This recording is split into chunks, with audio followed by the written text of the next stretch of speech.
Halo, kembali lagi bersama Anthony di channel Anthony G. Ya, pada kali ini saya ada Nissan Kicks e-Power.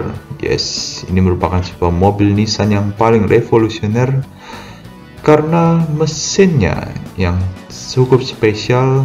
Dan langsung saja kita cek eksterior dari mobil ini. Ya, pertama, grillnya mengadopsi grill V-Motion ala Nissan. Ya, ini merupakan bahasa desain Nissan untuk saat ini. Untuk lampu semuanya sudah LED, baik headlamp dan fog lamp beserta seinnya. Untuk warna tersedia dalam two-tone color ya, dengan warna atapnya berwarna hitam dan warna bawahnya ada beberapa warna. Lalu untuk tipe bannya menggunakan ban 205/55R17 dengan menggunakan rem cakram di keempat rodanya.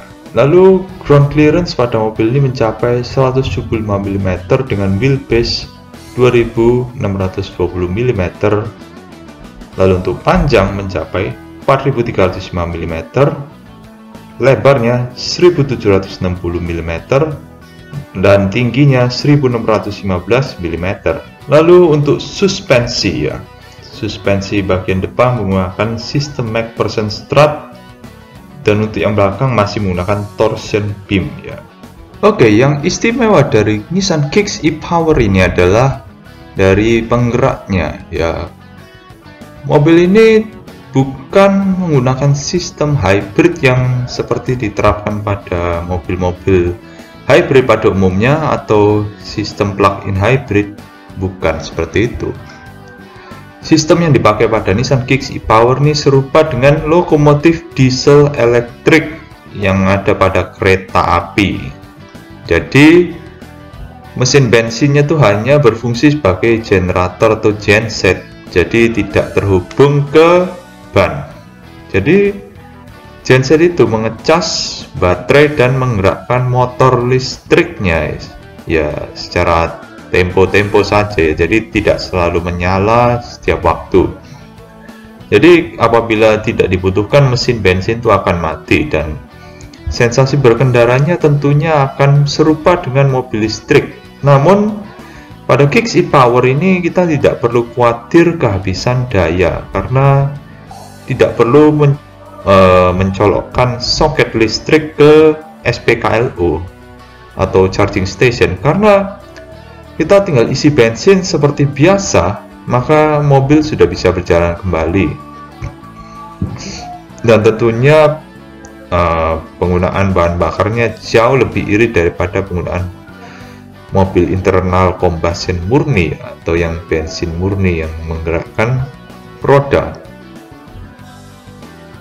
Dan untuk baterainya sendiri ini memiliki kapasitas 1,57 kWh ya. Kapasitas baterainya tidak terlalu besar ya, mirip-mirip dengan kapasitas baterai di mobil hybrid ya. Jadi itu merupakan solusi cerdas dari Nissan ya, yang menghadirkan mobil e-Power ini yang memiliki sensasi berkendara ala listrik tapi tidak perlu khawatir soal pengecasan ya.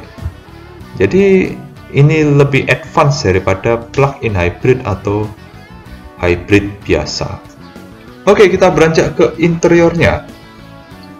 Interior pertama pada pengemudi, setirnya sudah tilt dan teleskopik ya. Walaupun tilt dan teleskopiknya itu agak butuh tenaga untuk mengoperasikannya karena tidak langsung tiba-tiba jatuh atau langsung dengan enteng di naik turunkan atau dimaju mundurkan begitu ya, seperti itu harus butuh tenaga ya. Lalu ada seatbelt high adjuster, lalu tombol setir, sisi kiri untuk audio dan sisi kanan itu untuk cruise control dan telepon beserta Bluetooth ya. Oke, transmisinya tuh bentuknya seperti joystick ya, jadi ketika kita geser nanti akan kembali ke posisi semula. Dan ada tombol drive mode untuk mode Eco, normal, dan S. S itu untuk mode smart ya, jadi untuk pengaturan regeneratif brakingnya. Dan AC-nya sudah AC digital namun masih single zone ya, belum dual zone. Dashboardnya itu ada kombinasi soft touch dan hard plastik, dan head unitnya sendiri sudah terintegrasi dengan kamera 360 dan kamera mundur, serta terdapat Bluetooth dan Apple CarPlay. Lalu pada MID-nya itu ada MID Digital Full Resolution ya, untuk mengetahui berbagai menu ya, seperti level baterai, flow energy, dan lain-lain ya, yang saya belum explore karena kondisi mobil mati dan tidak ada kuncinya, jadi kita tidak bisa kontak ACC. Dan untuk yang analog itu hanya berupa speedometer, sisanya ditunjukkan oleh MID Digital. Lalu pada interiornya ada USB socket, lalu ada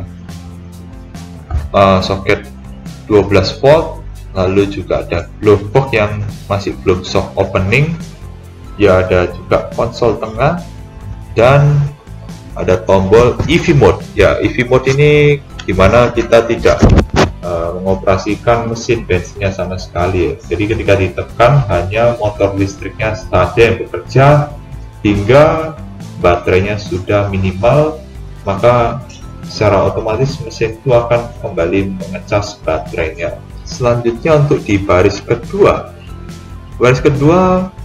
legroomnya masih cukup lega dan headroomnya juga masih cukup. Untuk door trim masih plastik keras ya, tidak terdapat handrest atau armrest ya, dan namun sudah ada untuk ISOFIX ya, dan juga terdapat USB socket 2 buah di konsol tengah row kedua, dan ada juga satu bottle holder di sisi door trim pintu kanan dan kiri.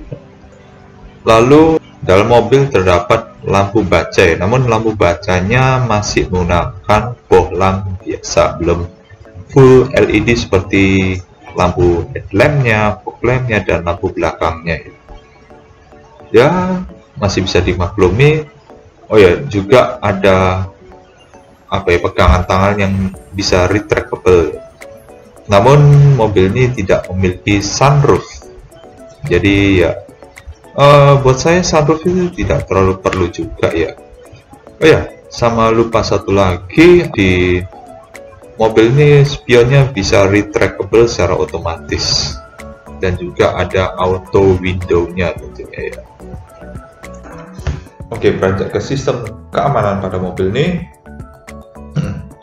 Yang pertama, terdapat airbag di setir, penumpang, dan di pilar B kanan kiri. Kalau ada intelligent cruise control atau fitur radar ya, yang terdapat pada grill depan yang permukaannya seperti kaca gitu ya. Itu pada logonya, maksudnya logonya kan dilapisi kaca, itu berisi radar untuk sistem keamanannya. Oke, itu juga terdapat blind spot monitoring system ya.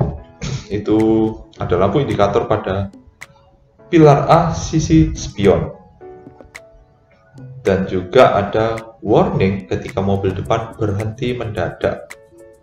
Dan apabila kita tidak menghiraukan warning itu, sistem akan mengintervensi rem, jadi rem akan berhenti secara otomatis tanpa kita menginjak pedal rem.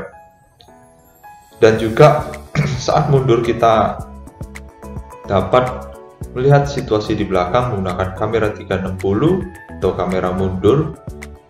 Kamera 360 itu bisa untuk melihat kondisi di sekitar mobil ya. Lalu untuk warning yang ada di belakang mobil itu adalah sistem peringatan apabila ada kendaraan yang sedang melintas di belakang mobil.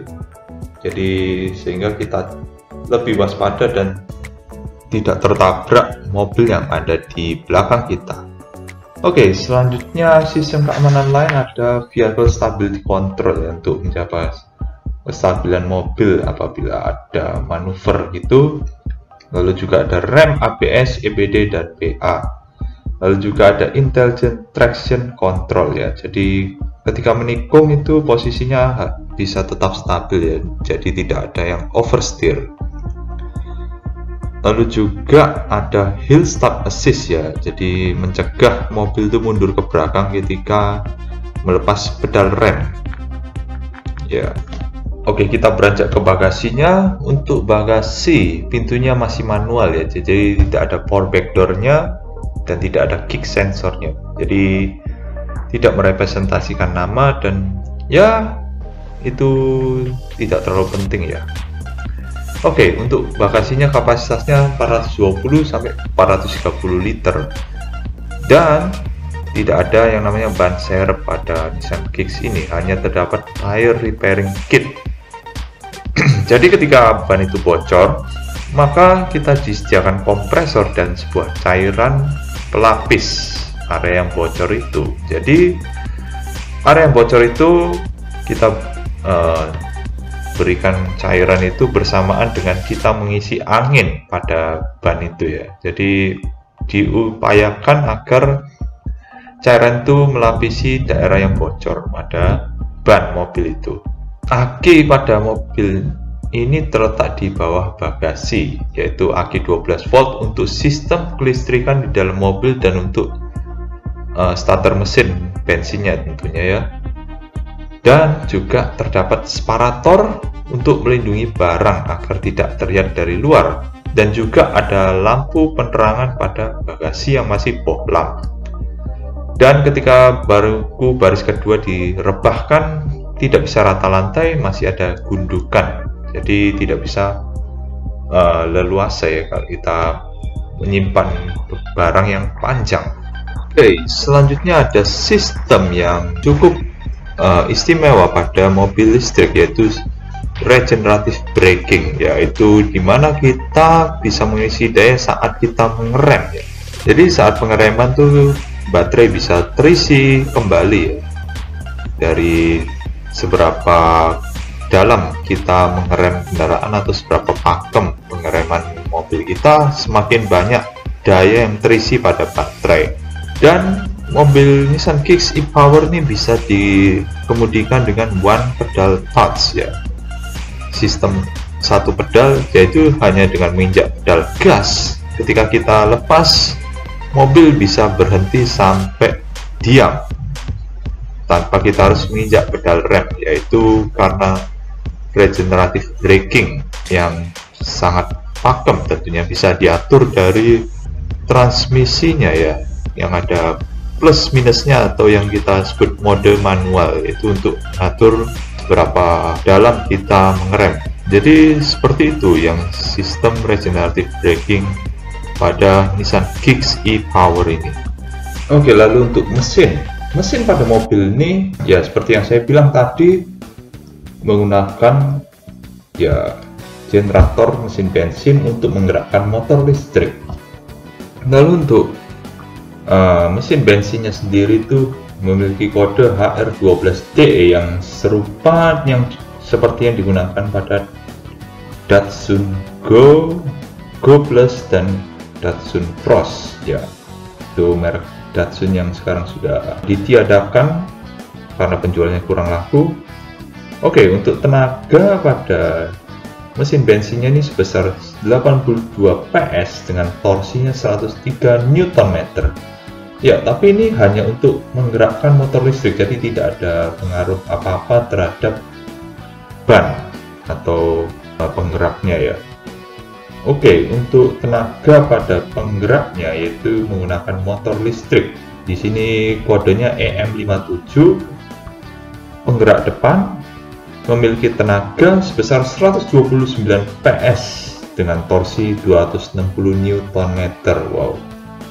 Ini tenaga yang sangat melimpah ya untuk sebuah mobil compact crossover SUV ya.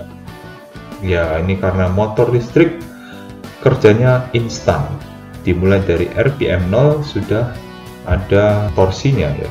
Jadi tidak seperti torsi mobil bensin yang harus di RPM tertentu baru ada torsi puncaknya ya. Oke, untuk baterainya itu sebesar 1,57 kWh ya, yaitu kapasitas baterainya yang seperti saya sebutkan tadi itu memang cukup kecil dan tidak terlalu besar ya. Ya mirip-mirip seperti mobil hybrid.